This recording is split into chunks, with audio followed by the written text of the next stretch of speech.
if you can't tell from the tears in my eyes or the title of the video, I basically watched Groundhog Day from hell.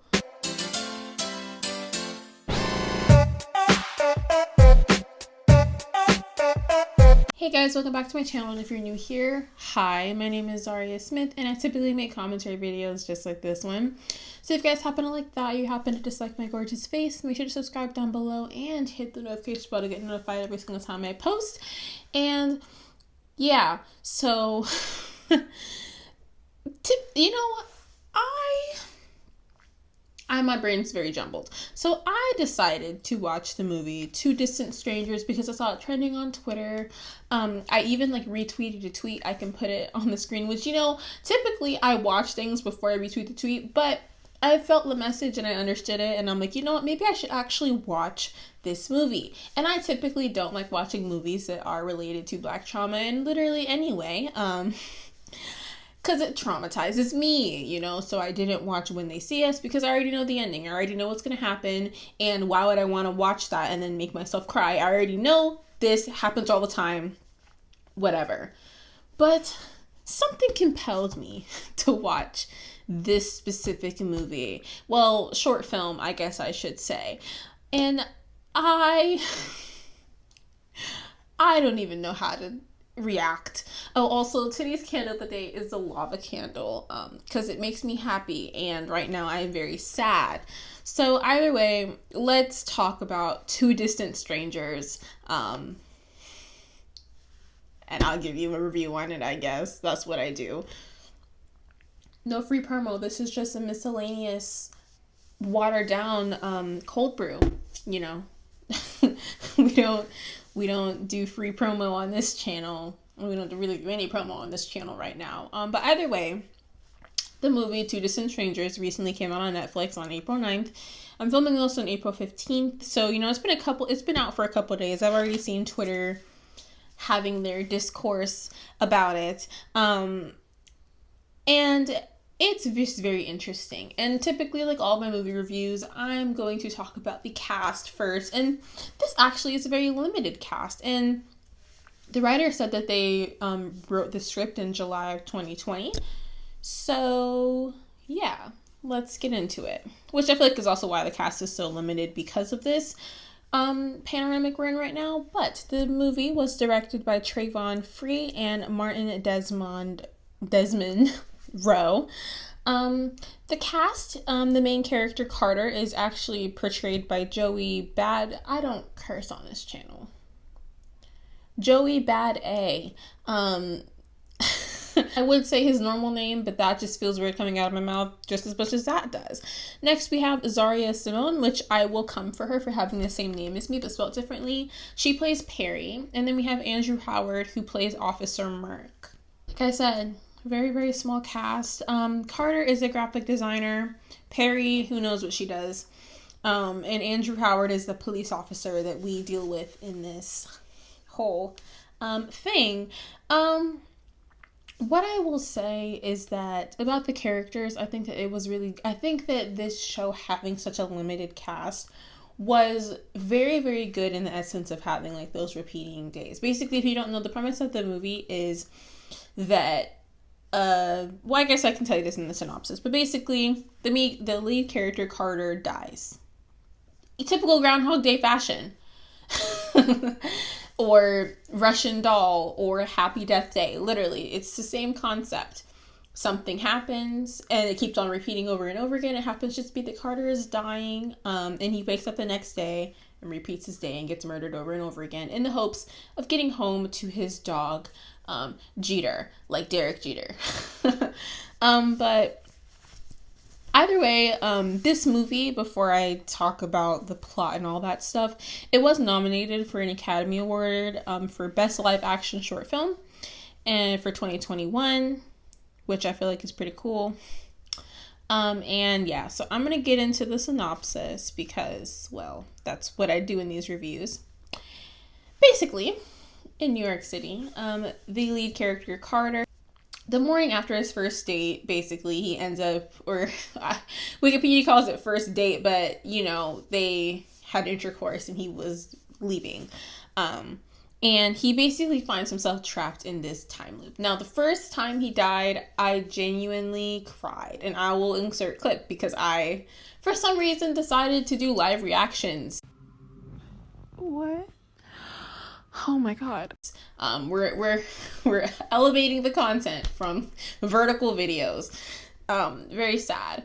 But after his first death, I was very shocked. And I knew that he was gonna die, but the first one really got to me. Basically, he thinks that Carter is smoking weed when he's smoking a cigarette, and he wants to search his bag. And basically, every single time that he dies, at least that are seen, because he ends up dying 100 times before the 100th time is really what gets me the most. But he dies 100 times, and we obviously don't see every single death that occurs. But basically, the first death that he has very much is resembling the killing of Eric Garner, and I guess can also reference the death of also George Floyd that happened in May. This is just one version of the time loop. Like I said, he dies multiple times, but he does say the phrase, "I can't breathe." So, if you can imagine it in your head, honestly, literally, I was crying my eyes out at that first death. So imagine how I felt at all the other ones. Then basically he goes through this time loop multiple times. He's like, you know what, screw it. Maybe I just shouldn't even go outside. So he decides to make breakfast for Perry. And then the riot police burst into the apartment, the wrong apartment, which if you know whose death that kind of reminds you of, it would be Breonna Taylor's. Now, I'm not sure if this was the death that they wanted to kind of show, but because that situation is a little bit different, but also kind of the same.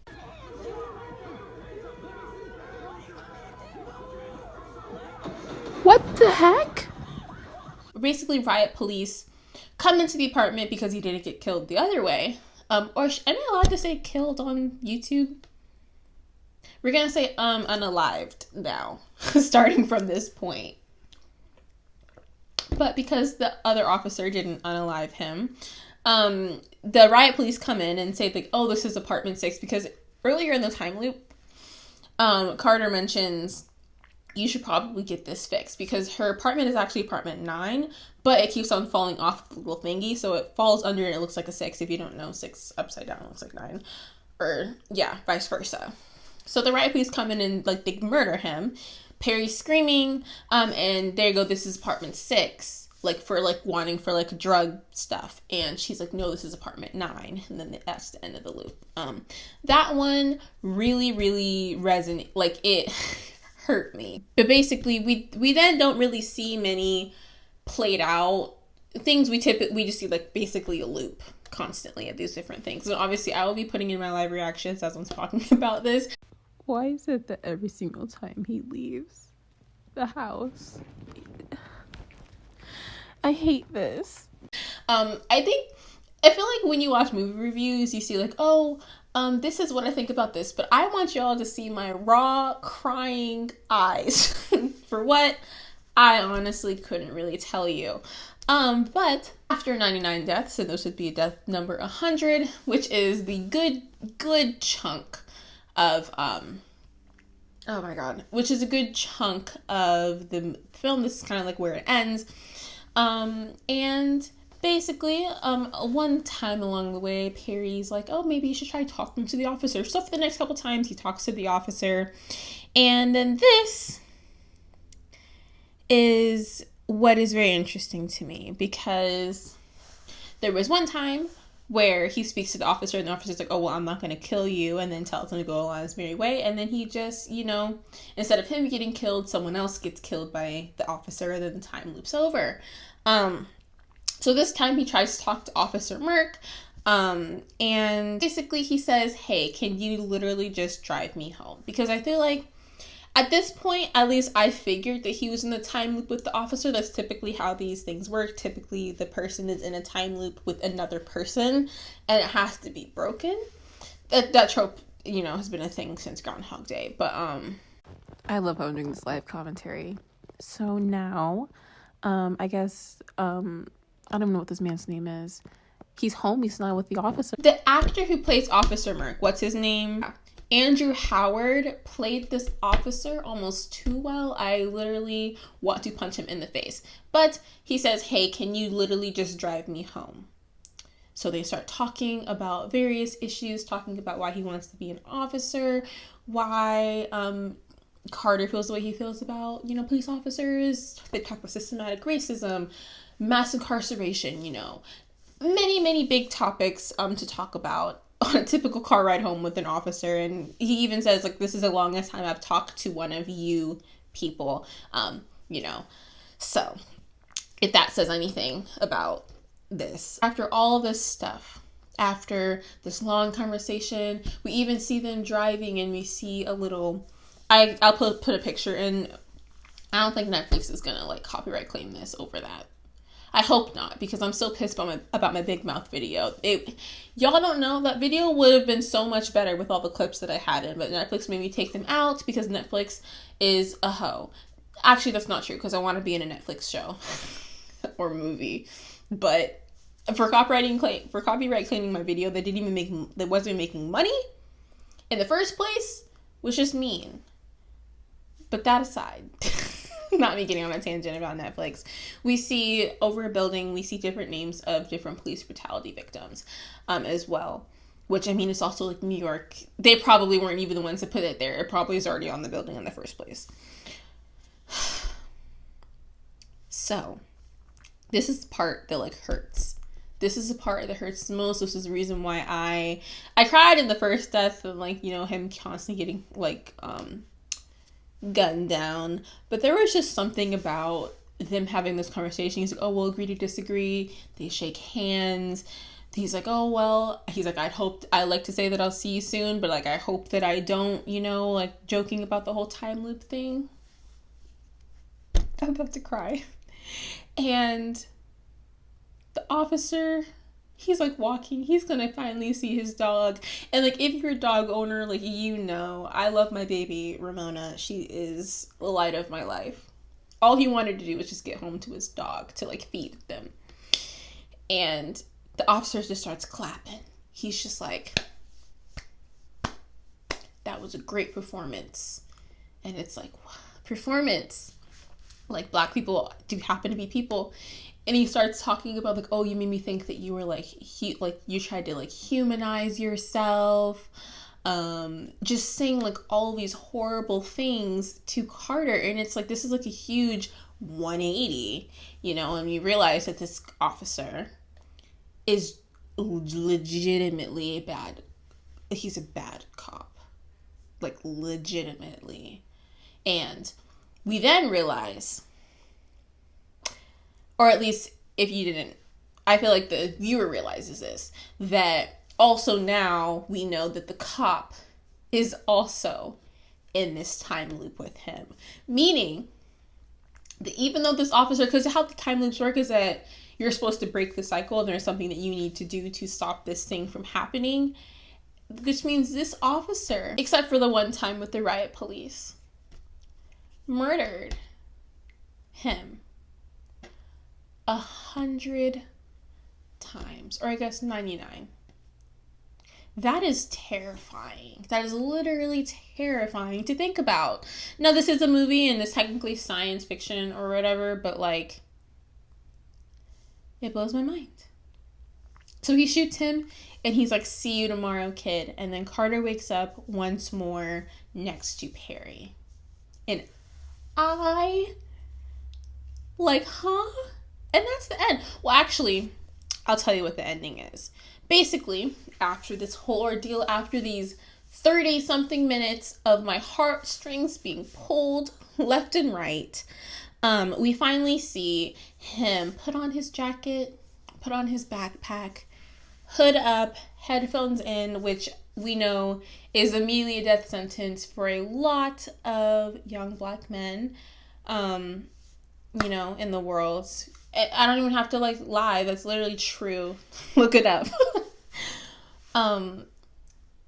But to see him do that, and then he says this, and I quote, because it doesn't, well, I'll speak exactly how he says it and not like me trying to like code switch on y'all. But he said, because it don't matter how long it takes or how many times it takes, one way or another, I'm getting home to my effing dog. And then the song The Way It Is plays in the background. Wow. You can hear the music in the background. I just finished it. Then there's a screen that shows not all, but many Black people who have been unalived by officers. So I was doing a segment where I was reading off like all of the names that are shown at the end of the thing, but I realized I can't do that because I started crying. So I will just put up a screen really quickly of all the names that are listed in this specific movie because I can't read it off. I thought it was really good, and I think that obviously not every single person who doesn't believe in, Black people are criminals and, all that stuff, I feel like they're not going to be the ones watching this. So it's kind of like, it puts you in the perspective of like what Black men and Black women too. Even like in the movie, Perry says like, I'm a Black woman in America, of course I'm going to have a gun, like it just shows you like in this essence, Carter, it was looping, but for the majority, unless time looping does exist, then I wouldn't know, but they don't get that do-over, so it's like things that like other people will never have to think about. They never were gonna worry like, oh, like, well, is like wearing this gonna like cause me some issues, and it's really just like clothes, or like, oh, I need to make sure that my license is up to date. I need to literally, this is a whole side note, in my old car, the glove box was broken, which is where typically a person keeps their registration and their insurance card. I put mine in my center console because I was terrified at the fact that I would get pulled over. I never did, so, it's a good thing. But I was so terrified at the fact that I would get pulled over and then go to my glove box and then an officer to see it pop, like how it did. And then I would end up, not coming home that day. That's a thought that I had to put into my head for literally what? My final thoughts is that this movie is so good. It's so good. But literally, I just want a movie to come out that isn't so focused on like Black trauma. I think I said this before in my Black representation of film movie video. I don't make movies. I could be wrong, but I feel like that we should just have like Friends. I feel like we should I guess there is a Black version of Friends, but I feel like we should just have movies that aren't so focused on like Black stereotypes, that are just a typical Black people having fun movie that isn't, made by the Wayans brothers. Which isn't a drag. I love them, but like all the movies are like meant to be a joke. Like I mean like a genuine like Mean Girls, Clueless, all that stuff. I think we need to have that. Just like Black people being Black people, a Black main character that isn't, like the typical Black character and all that stuff. That's what I would want just to feel a little bit better about, a future acting career that I am trying to do. But yeah, so I hope you guys like this video. Please watch the short film if you want to comment anything about this movie. Watch it first. Like literally, I'm telling you, I mean, unless you can't handle stuff like that, I 1000% get it. But if you do not care about watching a person, die, if police brutality isn't something that traumatizes you or triggers you, 1000% watch this movie and then you can comment on the video. Unless it's positive, then you can comment anything positive to me. But yeah, I hope you guys like this video, and if you did, make sure to give it a big thumbs up because it really helps small channels like mine. Make sure to also subscribe down below. I really get to 3,000 subscribers, hopefully by the end of April, but like we can push it to like May, like middle May, because it is like a big jump to like make. And yeah, so make sure to stay happy and stay healthy, stay safe, like please. And I'll catch you guys in the next video. Bye guys.